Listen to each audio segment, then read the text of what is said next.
Vamos a pasar a un bloque importante y excelente que es sobre las objeciones ateas que se le han dado a Dante y también como al tomismo, ¿no? ¿Cómo se llega en el argumento de la contingencia a que hay un solo ser subsistente y no muchos seres subsistentes?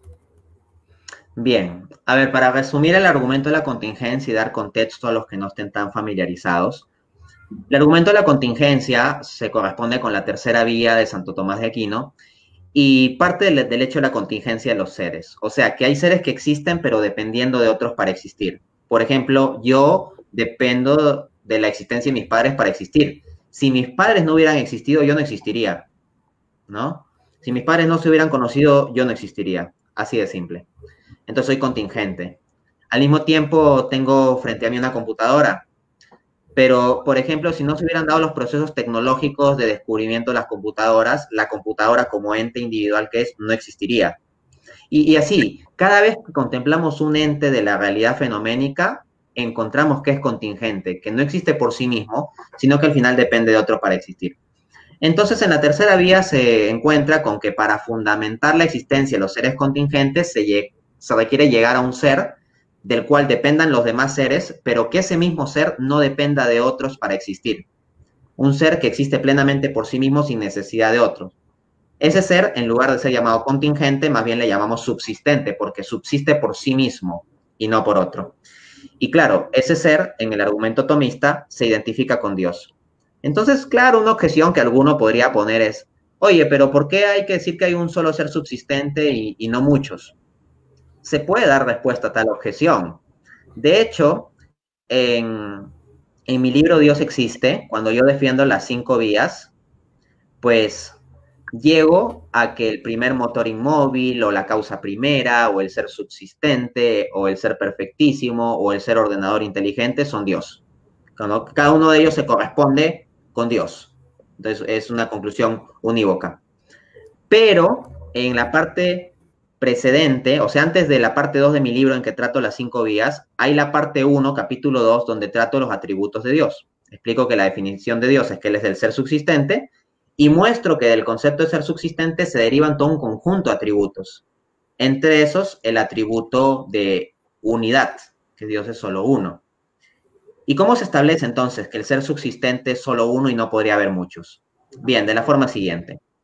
El ser subsistente, al tener el ser plenamente por sí mismo, en esencia y sin limitación, porque no tiene ningún ser externo que lo condicione, pues tiene la plenitud del ser. O sea, ¿qué es la perfección? La perfección es una plenitud del ser. Por ejemplo, si se dice que la inteligencia de alguien es perfecta, es porque en su ser de inteligencia llega a ser pleno, no le falta nada. O si decimos que hay una mujer perfectamente bella, o sea, queremos dar a entender la idea de que en su belleza no le falta absolutamente nada. Y así, cada vez que nosotros hablamos de una perfección, es una plenitud del ser. Pues bien, el ser subsistente, al tener en sí la plenitud del ser, y siendo toda perfección una forma de plenitud del ser, se sigue necesariamente que el ser subsistente tiene que ser perfecto. De otro lado, el ser subsistente tiene el ser por sí mismo de forma irrestricta, porque como digo, al no depender de otro para existir y al tener el ser en esencia y no por participación o por limitación, no tiene nada que lo limite en su posesión del ser, más bien lo tiene pleno. ¿Y qué implica esto? Que no tiene nada que lo limite, que no tiene nada que lo finite, que no tiene nada que le ponga un límite intrínseco a su plenitud del ser. En consecuencia, como no tiene nada que lo finite, es infinito, no tiene un fin, una acotación en su plenitud ontológica. Entonces decimos que es cualitativamente infinito. Entonces ya hemos establecido racionalmente que el ser subsistente es uno, perfecto y dos, infinito. La pregunta sobre si hay muchos seres subsistentes, entonces se convertiría en la pregunta de si es que pueden haber muchos seres infinitos y perfectos a la vez. Esa es la cuestión. Y vamos a analizarlo. Supongamos, por método de reducción al absurdo, que hay muchos seres subsistentes, es decir, muchos seres infinitos y perfectos. Llamémosle ser A, B, C, D, etc.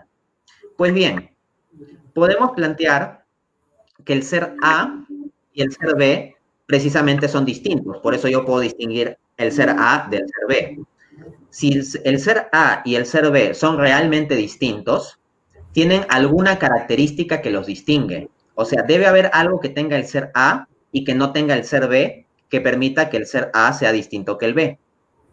Ahora bien, si el ser A es infinito y perfecto y el ser B es infinito e imperfecto, eso no cuadra. ¿Por qué? Porque si el ser A no tiene algo que sí tiene el ser B, entonces ya no es infinito, porque le falta aquella plenitud del ser que sí tiene el ser B. Y tampoco es perfecto, porque le faltaría aquella perfección del ser que sí tiene el ser B. Pero con el ser B pasaría el mismo problema, porque el ser B le faltaría aquella perfección que distingue al ser A. Y le faltaría aquella identificación de ser, aquella característica de ser que distingue al ser A del B. Entonces tampoco sería infinito. Entonces no puede haber más de un ser que sea infinito y perfecto, porque si hubiesen varios seres distintos, infinitos y perfectos, tendrían que distinguirse en algo, pero si se distinguiesen en algo, a cada uno le faltaría algo que el otro sí tiene, pero si a cada uno le falta ontológicamente algo, entonces ya no son infinitos ni perfectos. De hecho, ninguno tendría la plenitud del ser, porque a cada uno le faltaría lo que el otro sí tiene, y por lo tanto, al faltarle la plenitud del ser, ya no serían el ser subsistente por definición. En consecuencia, se demuestra que no puede haber una multiplicidad real, distinta de seres subsistentes. Más bien, lo que se encuentra aquí, por el principio de identidad de los indiscernibles, es que ha de haber un único ser subsistente. O sea, si no hay absolutamente ninguna distinción que se pueda plantear, pues son el mismo ser, constituye un mismo ser. Y así tenemos que el ser subsistente necesariamente ha de ser único. Asombrosa pregunta, Dante. La siguiente pregunta sería, ¿por qué habría que aceptar que el ser subsistente es un Dios omnipotente, omnisciente, personal, etcétera, y no otra opción como el uno de Parménides o el Apeirón de Anaximandro? Bien, interesante cuestión. A ver, primero comencemos estableciendo por qué el ser subsistente tendría que tener las características que atribuimos en el teísmo clásico. Esto no es arbitrario.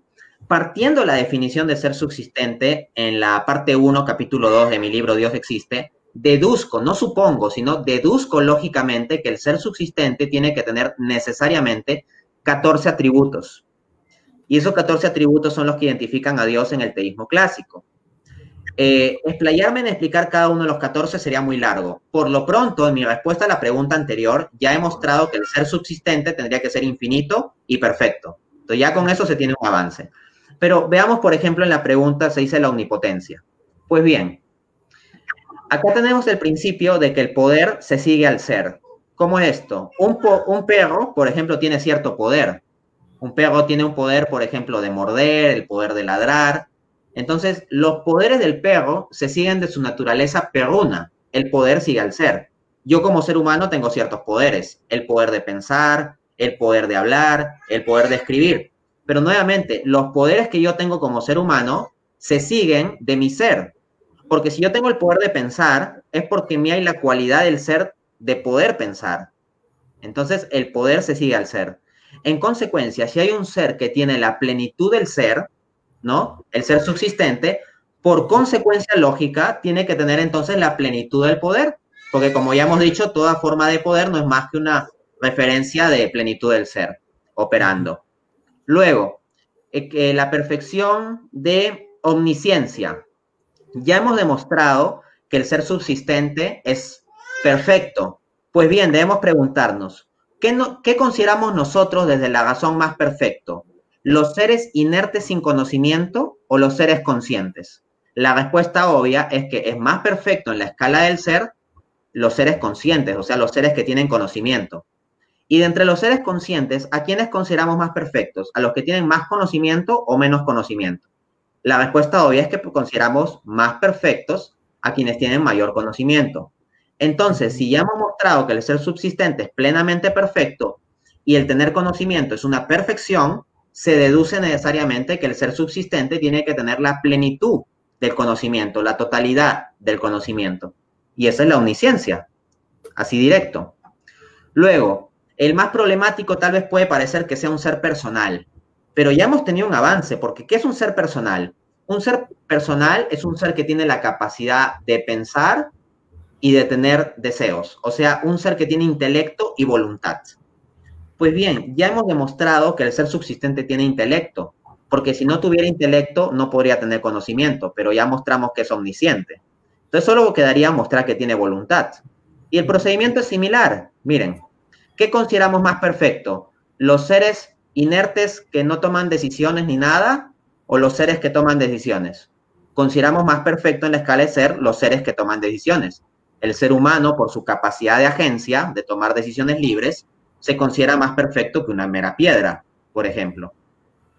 Entonces, lo que podemos preguntarnos en una siguiente instancia es esto. De entre los seres libres, ¿cuáles consideramos mejor? ¿Los que tienen plena libertad o los que tienen la libertad muy condicionada o guiada por instintos? Consideramos mejor a los que tienen la libertad de forma más plena. En consecuencia, el ser subsistente, al ser perfecto, tiene que ser pues un ser con voluntad en grado sumo. Y al ser un ser con tal cualidad, pues tiene voluntad. Y si tiene intelecto y tiene voluntad, por definición es un ser personal. Entonces vemos que el suponer que el ser subsistente se identifica en concreto con el dios del teísmo clásico no es una suposición vacía o arbitraria, se deduce. Ahora, yo en mis debates no me puedo ponerme a explayar en explicar cómo el ser subsistente cumple cada una de las 14 características. Ni siquiera en esta entrevista me puedo explayar en eso. Por eso lo que yo hago es presentar mis argumentos de forma resumida y ya yo dejo que si el ateo me quiere poner la objeción, ahí yo saco mi carta debajo de la manga. Porque si no, no me va a dar tiempo a exponer argumentos, me voy a pasar exponiendo un solo argumento y ni lo voy a terminar, ¿no? Entonces eso. Ahora, refutemos rápidamente a los otros candidatos que se ponen como posible ser subsistente. A ver, en vez del dios del teísmo clásico, que sea el uno de Parménides. ¿Por qué no puede ser el uno de Parménides? Parménides, este filósofo presocrático, planteaba que absolutamente toda la realidad constituía un único ser indiferenciado, que todas las cosas eran el mismo ser. Y eso suena muy raro, porque yo realmente me siento distinto de la computadora. Y claramente yo concibo que yo, Dante Urbina, soy distinto de Daglio. Y Daglio concibe que es distinto de yo. Entonces nosotros vemos que las cosas son distintas y cambian, son distintas, diversas y mudables. Entonces, ¿qué es lo que hacía Parménides? Como Parménides decía que todo el ser era la misma cosa, era un uno, pues Parménides decía que el movimiento no existe y que la distinción que nosotros hacemos entre los seres es una ilusión, es aparente. Entonces Parménides se vio en la necesidad de negar el movimiento y negar la distinción de los seres, cosa que es absurda a la luz de nuestra razón natural más básica. Nosotros vemos claramente que los seres son distintos y efectivamente experimentan cambio o movimiento. Entonces el uno de Parménides no es un buen candidato. Uno dirá, oye, pero el dios del teísmo clásico, ¿acaso no es un solo ser? ¿No tendría el mismo problema? No, la respuesta es que no, porque el dios del teísmo clásico no es un solo ser que se identifica con el universo o el mundo, como sí lo hace el uno de Parménides, sino que el dios del teísmo clásico es un ser trascendente al mundo. Entonces, que el mundo sea múltiple y distinto no contradice que Dios sea uno, porque Dios está en otro plano.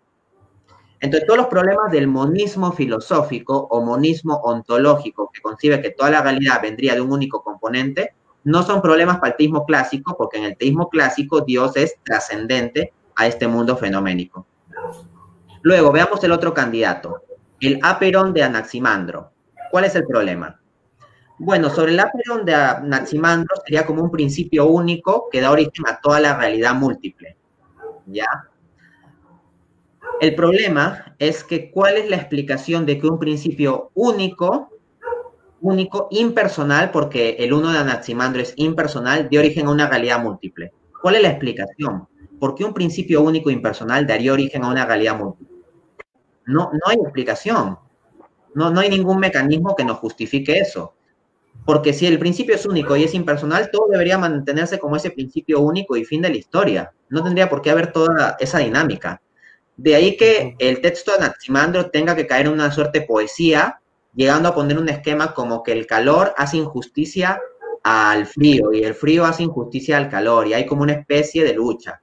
¿Cómo está eso de atribuir injusticia al calor y al frío? Tiene que llegar a esa especie de mitologizaciones y no se llega a una justificación real de la multiplicidad de los seres. En cambio, en el teísmo clásico no se presenta este problema. ¿Por qué? Porque Dios es un ser único que da lugar a una realidad múltiple, pero Dios es un ser personal. Entonces, un ser personal sí puede elegir libremente dar lugar a una realidad múltiple, diversa y cambiante. Un ente impersonal no tiene potencialidad para generar esa diversidad. No hay razón para que lo haga. En cambio, de un ser personal como Dios, sí se puede decir que si Él por su voluntad quiere transmitir su bondad en distintos grados, en distintas escalas de seres, puede hacerlo. Y esa es la visión del teísmo clásico. Por lo tanto, el ser subsistente sí cumple con las características de Dios en el teísmo clásico y no puede ser bien reemplazado por el uno de Parménides o el apeiron de Anaximandro.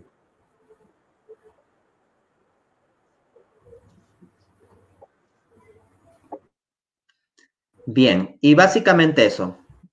Ahí no sé si tienes otra pregunta.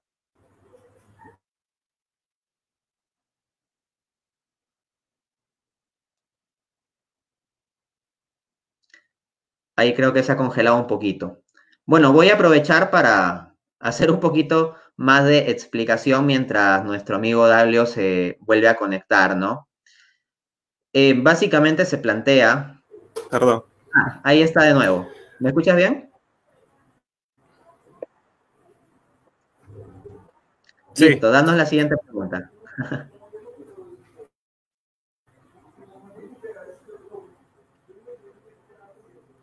Hola. Sí, Ahora sí. siguiente pregunta, te escucho.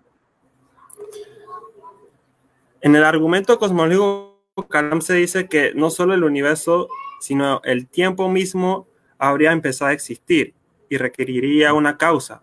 Pero, ¿cómo el tiempo podría haber empezado a existir si no habría tiempo anterior en que podría comenzar?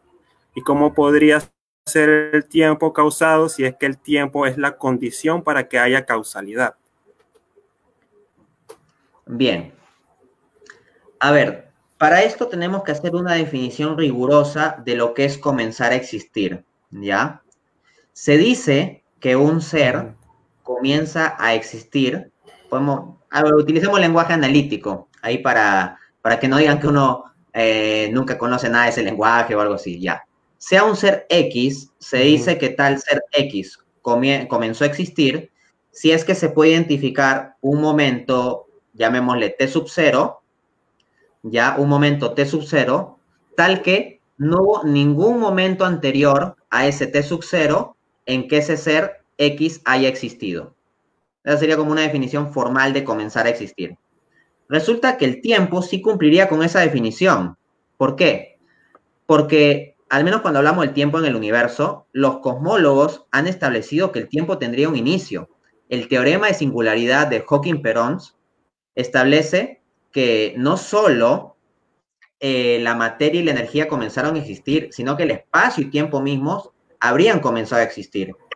De hecho, hasta se calcula de una edad de inicio del universo, ¿no? Unos 13.7 o 13.8 billones de años. Y de hecho, Stephen Hawking tiene un libro de 1988 titulado Historia del Tiempo. O sea, el tiempo tiene una historia, el tiempo tiene un punto de inicio y luego un trayecto. Entonces, puede identificarse un T sub 0 en el tiempo, o sea, un punto inicial. O si quieres, llámale T sub 1, no tengo problema. T sub 0 o T sub 1. El tiempo tiene un punto inicial. El tema es el siguiente. Previo a ese T sub 0, no hay tiempo, porque no existe un previo. Ahora bien, si es cierto que no existe un previo, que antes del tiempo no hay tiempo, significa que el tiempo cumple la definición de comenzar a existir, porque recordemos, la definición era que un ser X, en este caso sería el tiempo, comienza a existir si se puede identificar un tiempo, un momento T sub 0, antes del cual no se dio el caso que sí existiera. Y como antes del universo no había temporalmente un antes en que existiera, o antes del tiempo no se dio un tiempo antes de que el tiempo existiera, entonces el tiempo comenzó a existir. Porque digo, no hay un tiempo antes del tiempo en que el tiempo sí existiera. Entonces, por definición, el tiempo tiene que haber comenzado a existir. Y como digo, la evidencia científica va en esa línea. Y en concreto, en el tiempo encontramos un inicio. En cambio, plantear que el tiempo sea infinito, eso lleva absurdos lógicos que tal vez podemos profundizar después, ¿no? Ahora, ¿Cómo podría ser el tiempo causado si el tiempo es la condición para que haya causalidad? Es la pregunta. Yo cuestionaría la premisa o el presupuesto. Yo no veo como absolutamente obvio que el tiempo sea la condición para que haya causalidad. Hay filósofos que publican artículos en revistas académicas sobre causalidad atemporal. Busquen en Google Scholar, por ejemplo, Timeless Causation y encuentran eso. O sea, puede discutirse tal noción, no es intrínsecamente absurda. Del hecho de que los procesos causales que nosotros, como seres temporales, vemos en la realidad temporal, sean procesos causales temporales, no se sigue que todos los procesos causales, por definición, tengan que ser temporales. Por ejemplo, si una persona que vive en África ve que todas las personas que ve tienen tez negra, que tienen la piel negra, de eso no se sigue que todos los seres humanos posibles tendrán piel negra. Entonces, del mismo modo, no del hecho de que los procesos de causalidad que nosotros contemplamos tengan sucesión temporal, se sigue necesariamente que absolutamente la única forma de causación es temporal. Creo que en el fondo la idea que está es que para que A cause B, A tiene que operar antes de B. O sea, A tiene que estar antes que B. Pero esto ni siquiera en la realidad empírica que tenemos es así, sino que hay muchos procesos de causalidad en que la causa y el efecto no es que la causa se da antes y el efecto después, sino hay varios procesos en que la causa y el efecto se dan simultáneamente. Por ejemplo, pensemos que yo tengo una lata de gaseosa vacía y la comienzo a estrujar, ya la comienzo a estrujar. El estrujarse de la lata, el deformarse, es simultáneo al hecho de que mi mano se va cerrando en torno a la lata. La causa sería mi mano cerrándose en torno a la lata. El efecto, la lata estrujándose. Pero no es que mi mano primero se cierra y después, en un momento posterior, la lata se estruja. No, ambos procesos son simultáneos. Entonces, puede haber procesos de causalidad simultánea sin necesidad de una sucesión temporal. Ojo. Y de hecho, para quienes suscriben un esquema platonista sobre los objetos abstractos, pues tenemos casos entonces concebibles al menos de causalidad temporal.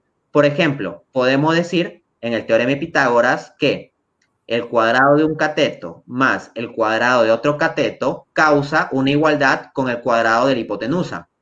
O podemos decir que un 1 más un 1 causa que haya un 2 como resultado.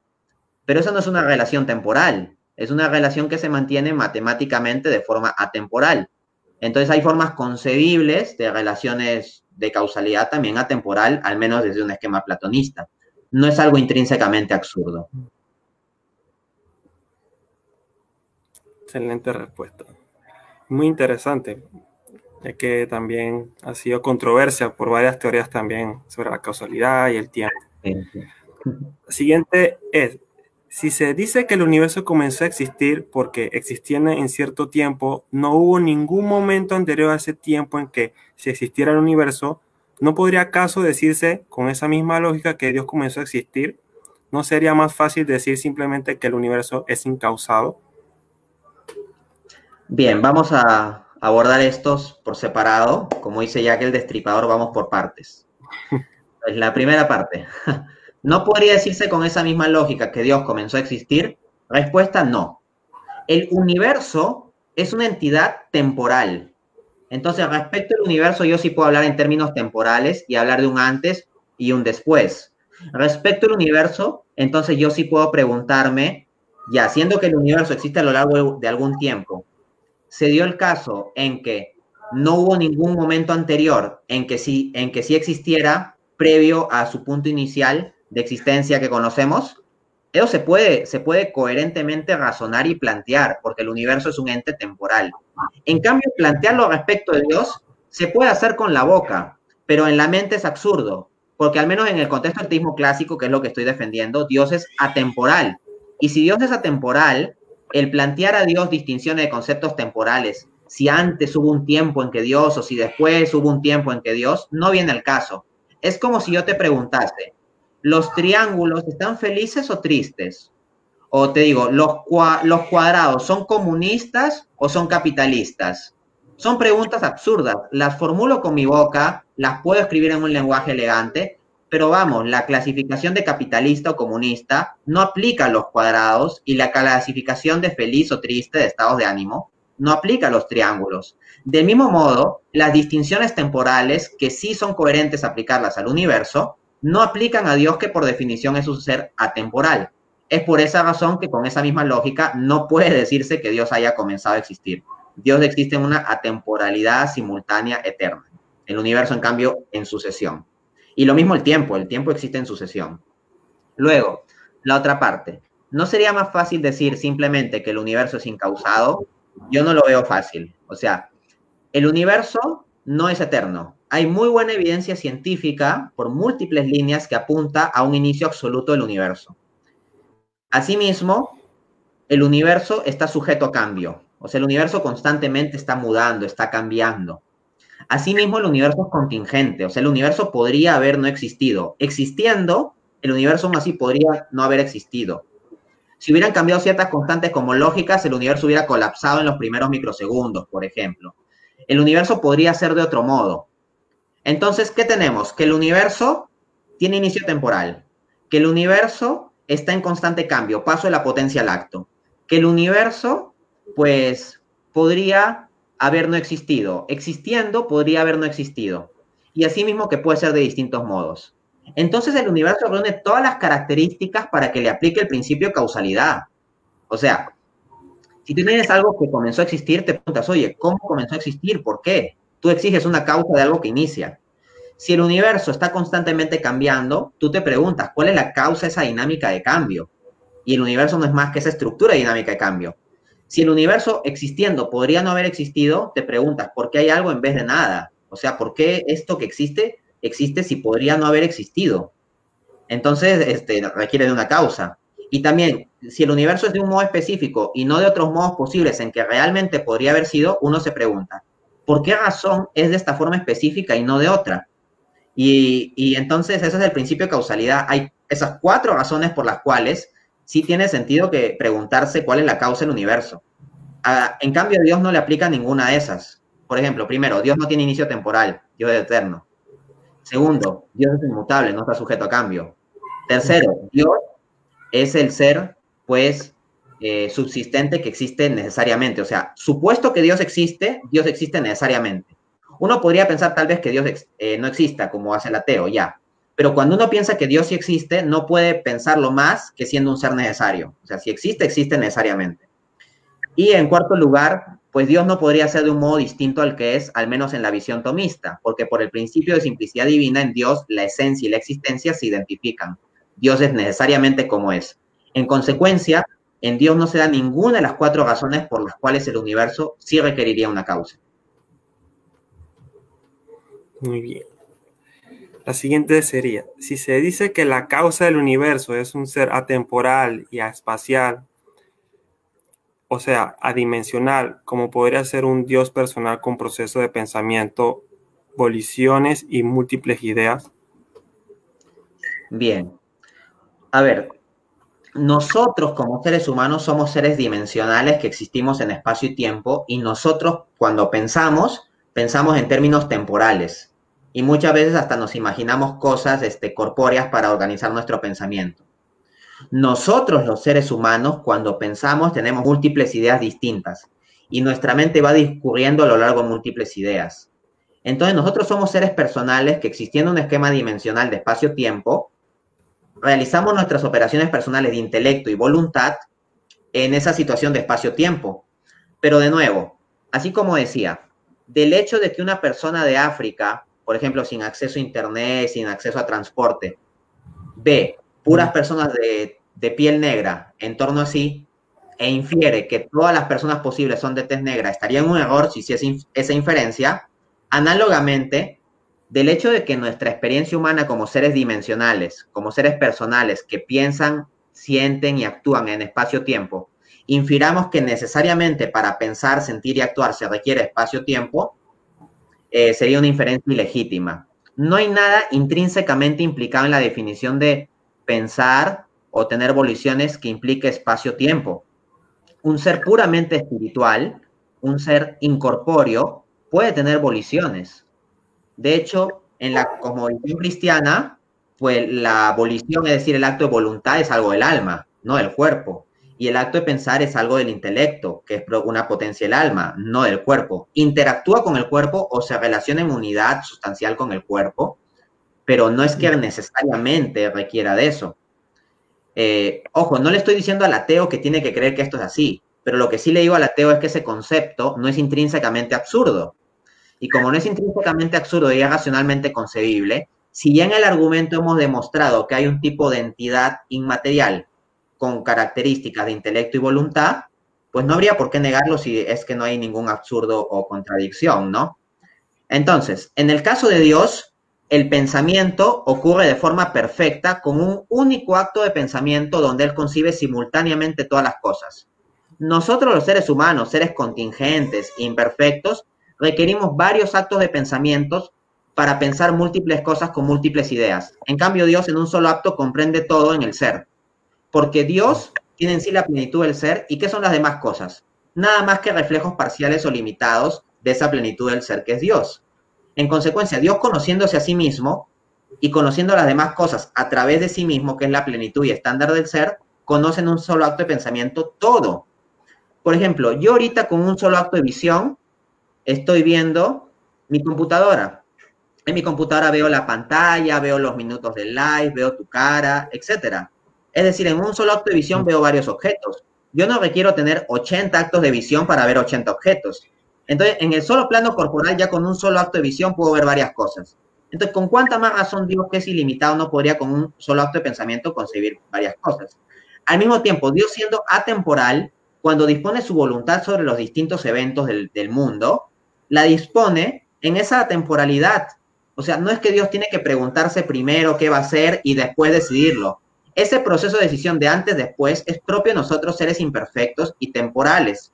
Pero en cambio en Dios, su voluntad se da de forma perfecta y simultánea y se dispone hacia todas las cosas que Él decide. Excelente. Excelente. Vayamos al siguiente bloque. Y avísale al público de paso para que pueda dejar sus preguntas o algo así. Sí. Hagan sus preguntas, chicos. Estoy viendo bastantes preguntas interesantes. A la final de la entrevista y el diálogo se la van a contestar. No se preocupen. En unos segundos, unos minutos ya viene Dante. Y acá estoy de vuelta. El siguiente bloque, muy interesante. Las objeciones al tomismo. ¿Por qué no afirmar simplemente una causalidad infinita, una serie infinita de causas, en lugar de una causa primera, Dios? Ya, ok. Supongamos, para hacer el método de reducción al absurdo, que hay una serie infinita de causas. Ya que hay infinitas causas, ok. Podemos numerarlas si son infinitas, porque son identificables cada una. Y como serían distintas, yo puedo decir la causa 1, la causa 2, la causa 3, la causa 4, la causa 5, la causa 6, etc. Entonces piensen en una recta numérica del menos infinito al más infinito y que en cada punto de la recta numérica hay una causa. Ya pensemos en los números enteros, los positivos, los negativos, ya. En cada parte de la recta numérica donde hay un número entero positivo o negativo, tienes sentada allí a una de las causas infinitas, ya. A ver, hay causas que tienen asignadas números pares y causas que tienen asignadas números impares. Digamos que yo hago así con mis dedos, tipo Thanos, y desaparecen del universo todas las causas con número par. Del total de infinitas causas, si quito las de número par, ¿cuántas quedarían? Infinitas que hay, menos las infinitas pares, me quedarían todavía las impares. ¿Y cuál es la cantidad de números impares? Infinito. Entonces, infinito menos infinito me da infinito. Ahora supongamos que de las infinitas causas pido que se eliminen absolutamente todas. O sea, Thanos pide que todo el universo se elimine. No queda nada. Entonces, infinito menos infinito te da 0. Ahora, supongamos que de las infinitas causas yo quiero que se eliminen todas, menos unas 3 que me gustan a mí y yo mismo. Entonces somos 4 seres que quedamos. Entonces se elimina, pero quedan 3 causas que me gustan y yo. Entonces sería infinito menos infinito igual 4. Entonces hemos tenido que infinito menos infinito igual infinito, infinito menos infinito igual cero, infinito menos infinito igual 4. Son inconsistencias, son absurdos. Por lo tanto, no se puede concebir una real multiplicidad de infinitas causas. El infinito es una noción ideal del álgebra, pero no puede tomarse como un número real aritmético de cosas que realmente existan. Es por ello que es más razonable plantear que haya una causa primera. Dios. Excelente. Si desde la primera y segunda ley de la termodinámica, es decir, la de la conservación de la energía y la de la entropía respectivamente, se puede explicar en cambio el universo como sistema cerrado, no excluiría ello la necesidad de apelar a una causa externa, Dios, para explicar el movimiento, siendo ya el universo como todo un sistema cerrado que no requeriría de algo más. Bien. Cuando en física se establece que la ley de la termodinámica funciona en un sistema cerrado y se pasa a decir que el universo es un sistema cerrado, lo que se dice es que el universo es un sistema físicamente cerrado. O sea, quien quiera decir que como el universo es un sistema cerrado, entonces excluye la posibilidad de Dios, es que no entiende lo más básico de los conceptos, de verdad. ¿Por qué? Porque, ¿qué es lo que establece la física? La física establece posibilidades o restricciones físicas. La ciencia conocida como física no se encarga de establecer restricciones o posibilidades metafísicas. Entonces, al no establecer restricciones o posibilidades metafísicas, lo que nosotros vamos a encontrar es que la posibilidad metafísica de que un ser no físico como Dios pueda existir fuera del universo, fuera no en un sentido físico, sino fuera en un sentido de estar en otro esquema de ser, en otra dimensión, en una dimensión espiritual, por ejemplo, no es excluido. O sea, el principio físico de que algo sea un sistema cerrado no excluye la posibilidad de que metafísicamente pueda haber seres no físicos en otra dimensión. Entonces, desde ahí no está entendiendo los conceptos. Ahora, vamos a ver en concreto las implicancias de la primera y la segunda ley de la termodinámica. A ver, la primera ley de la termodinámica dice que la materia no se crea ni se destruye, o la materia y la energía no se crean ni se destruyen, solo se transforman. Como es un principio físico, establece restricciones físicas. Entonces significa que la materia no puede crearse a sí misma. O sea, la realidad física no se crea a sí misma, pues. Es una restricción física. Tampoco se puede destruir a sí misma. Luego, el segundo principio de la termodinámica, o la segunda ley, establece la entropía, ¿no? Que a medida que va pasando el tiempo, la cantidad de materia y energía reutilizable es cada vez menor y menor y menor. Entonces, comencemos a pensar. ¿Es razonable plantear que el universo es eterno? No. ¿Por qué? Porque si el universo hubiera existido siempre, ya habría pasado todo el tiempo necesario para que no pueda haber ninguna forma de materia o energía con capacidad reutilizable. Pero ciertamente hoy en día vemos que existe materia y energía con capacidad reutilizable. Por ejemplo, los desechos orgánicos pueden ser reutilizados para combustible, para ciertas formas de combustible, ¿no? Y así podrían ponerse muchos ejemplos. Entonces, la evidencia es clara en que hoy en día tenemos formas de materia y de energía que son reutilizables. Pero si el universo habría existido siempre, ya habría pasado el tiempo suficiente, tiempo infinito, para que toda la entropía se haya dado. El hecho de que hoy en día no se haya dado toda la entropía, es decir, de que todavía tengamos formas de materia y energía reutilizables, es muestra de que el universo no es infinito en tiempo, no existe eternamente. Pero si no existe eternamente y tenemos que la materia no se crea ni se destruye, significa que el universo tuvo un inicio temporal, pero de acuerdo a la primera ley de la termodinámica, como la materia no se crea, no puede crearse a sí mismo. Ojo que el principio de la primera ley de la termodinámica no dice que la materia no pueda ser creada. Lo que dice es que la materia no se crea. O sea, a sí misma, en términos de restricción física, no se crea. Pero no niega ni afirma, claro está, la posibilidad metafísica de que la materia pueda ser metafísicamente creada ex nihilo. Entonces, si por la segunda ley de la termodinámica, en línea con lo que decía el astrofísico Paul Davies, hemos establecido que el universo debe tener un principio de su existencia, y por la primera ley de la termodinámica tenemos que no puede crearse a sí mismo, entonces deberá haber una instancia distinta en el universo atemporal, aespacial, inmaterial, con capacidad creadora, que dé el origen al universo. En consecuencia, las leyes de la termodinámica y el esquema físico que aquí se está explicando, en lugar de excluir a Dios, más bien nos permite construir el escenario perfecto para hacer la inferencia filosófica de que Dios se requiere para la existencia de un universo. Incluso ese sistema físicamente cerrado requiere de una instancia metafísica que la sustente. Excelentes datos. Y muy buen aclarado, ya que los ateos tergiversan mucho lo que es la primera ley de la termodinámica. Sí. El que la segunda ley... El que la segunda ley de la termodinámica establezca que la proporción de materia y energía reutilizable para las transformaciones es cada vez menor y menor, no terminaría limitando la capacidad del supuesto primer motor para generar cambios en la materia.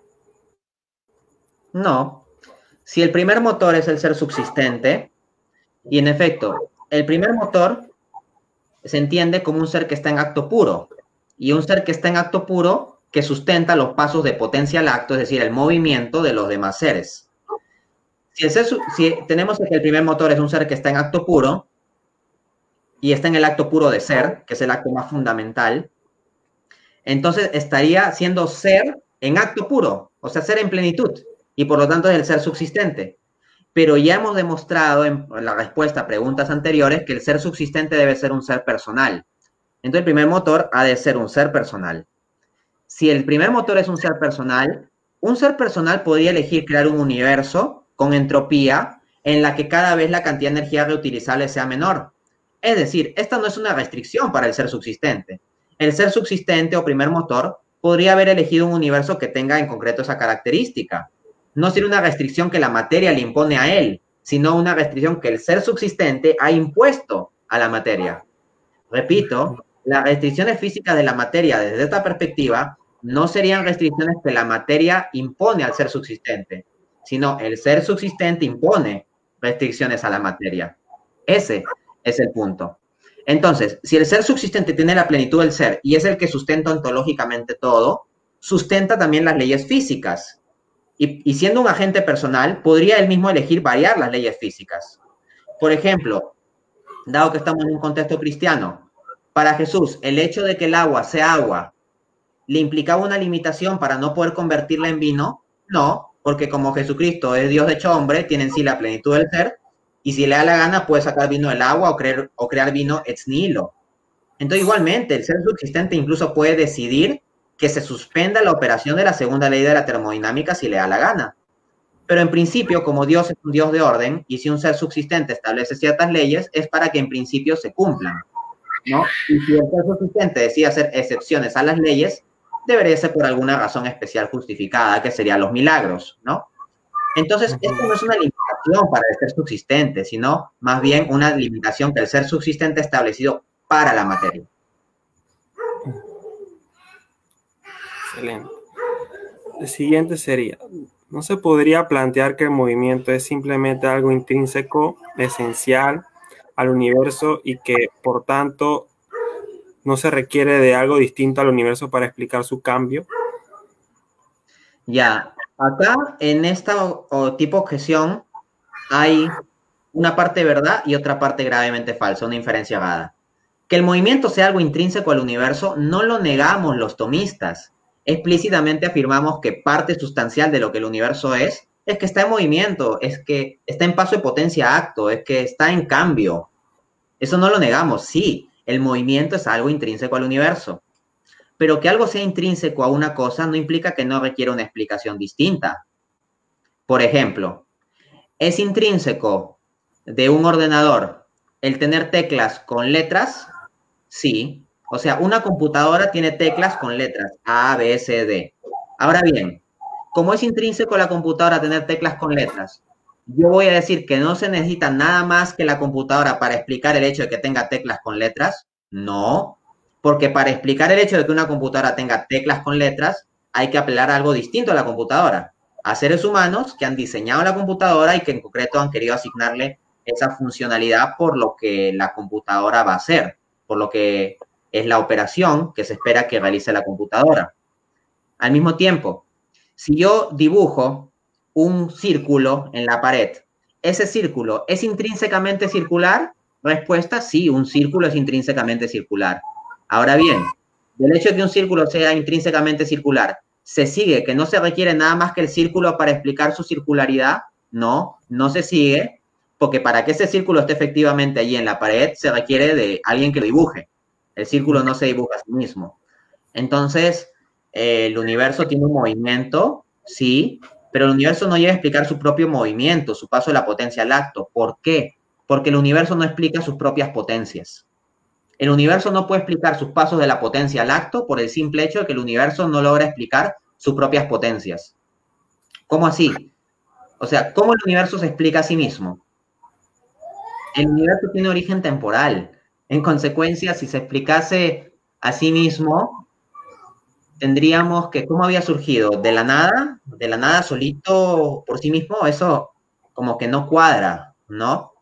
De hecho, el universo, su movimiento se da de acuerdo a ciertas leyes, y esas leyes siguen un orden. Ahora bien, ¿el universo puede explicar el propio orden de sus leyes? No. El universo viene explicado por las leyes. El universo no explica sus propias leyes. El hecho de que las leyes del universo tengan una estructura matemática tan especial, o que incluso el universo tenga unas características tan finamente ajustadas de constantes iniciales para que se dé vida inteligente e interactiva como la nuestra, es algo que el universo por sí mismo no puede explicar. ¿Por qué? Porque el universo en conjunto es un ente inerte. El universo no tiene intelecto ni voluntad. El universo es simplemente una suma de cuerpos materiales. Los únicos seres que tienen intelecto y voluntad, que somos nosotros los seres humanos, venimos después del origen del universo, no es el mismo momento, ni siquiera. Y es obvio que nosotros los seres humanos no creamos el universo tampoco. En consecuencia, para explicar la estructura del cambio, la dinámica del cambio del universo y el punto de partida que son sus potencias, el universo no se basta. Se requiere de algo más allá del universo.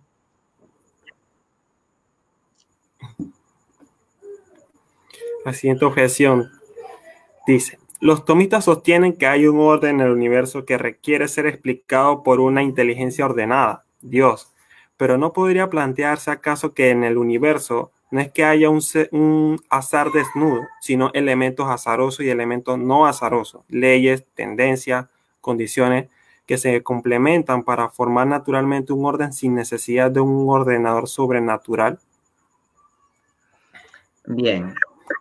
Decir que elementos azarosos del universo, como las distintas combinaciones aleatorias, y elementos no azarosos, como las leyes del universo, pueden formar un orden, es una respuesta que no funciona, en primer lugar, por lo siguiente. Los elementos no azarosos del universo son las leyes físicas, pero resulta que, como he dicho, las leyes físicas tienen ya una estructura matemática sumamente especial, que es ordenada, y que esas leyes físicas no explican por sí mismas. O sea, por ejemplo, ¿cuál es la ley física que explica que las leyes físicas tengan que tener una estructura de belleza matemática o simetría? Las leyes físicas tienen estructuras de belleza matemática y de simetría, pero las leyes físicas ellas mismas no explican el hecho de que tengan tal estructura. Esa estructura es algo que les viene dado. De hecho, el propio físico ateo Stephen Hawking, en su libro El Gran Diseño de 2011, junto con Leonard Lodinov, plantea la cuestión de las leyes maestras. O sea que hay unas leyes que incluso en un escenario de multiverso, incluso si hubiese muchos universos, habría unas leyes que regirían el conjunto universo. Pero resulta que esas leyes maestras tienen una estructura matemática sumamente especial. Entonces, incluso la parte determinística o no azarosa del universo no se explica por sí mismo, y es más razonable pensar que se explica por una inteligencia que quiso imprimirle tal estructura matemática especial. ¿Ok? De hecho, hay un artículo del premio Nobel científico Eugen Wigner titulado La irrazonable efectividad de las matemáticas. Y lo que se encuentra él es que no pareciera que los seres humanos imponemos nuestra mente matemática al mundo, sino más bien parece que hay ciertos patrones en el universo, en el mundo, que tienen una estructura matemática que sorprende a nuestra mente. No es que nuestra mente los cree, nosotros lo descubrimos y nos sorprenden. Entonces, eso ya requiere una explicación. Por otra parte, acá la clave para que el azar desnudo y los elementos no azarosos den lugar a un orden es el tiempo. O sea, tiene que haber un tiempo en este planteamiento ateo en que los elementos azarosos puedan interactuar con los elementos no azarosos y poco a poco se vaya dando el orden. Pero quien haya investigado la cuestión del ajuste fino, por ejemplo, las constantes iniciales del Big Bang, se va a dar cuenta que no hay tiempo. Por ejemplo, el astrofísico ateo Stephen Hawking, para que no duden del dato, Stephen Hawking, ateo, en su libro Historia del Tiempo de 1988, dice lo siguiente. Dice que si la velocidad de expansión del Big Bang hubiera sido solo una 100 billonésima más pequeña de lo que en verdad fue, el universo se habría colapsado en una bola de fuego en los primeros segundos o microsegundos y el universo no se hubiera expandido. Entonces, ya la velocidad de expansión del universo tuvo que ser finamente ajustada para que el universo pudiera existir durante tiempo suficiente. Así que no hay tiempo para que el azar y las leyes físicas interactúen si es que no se hubiera dado ese ajuste fino de una 100 billonésima de precisión. Y eso es más razonable explicarlo por una inteligencia, ¿no? Por ejemplo, si tú entras a tu casa y encuentras un lápiz parado exactamente sobre la mesa, sobre su punta, que tú pienses que eso ocurrió por azar porque el lápiz cayó así, es algo irrazonable. Bueno, más improbable aún, más irrazonable es lo de la 100 billonésima que menciona Stephen Hawking. Por lo tanto, es más razonable plantear que hubo una inteligencia detrás del universo que ajustó esas condiciones para que hasta el universo mismo tuviera tiempo suficiente para irse ordenando en las distintas dinámicas naturales. Se requiere de Dios de todos modos. Excelente respuesta. Y más a las objeciones que a veces se le da al orden de la naturaleza, ¿no? Que apelan mucho a las leyes físicas para explicarlo. Y mucho es la entropía o teorías semiclásicas cuánticas, etc. Bueno, chicos, hemos terminado con los bloques importantes a desarrollar respecto al tomismo, respecto a la objeción al tomismo, al teísmo clásico.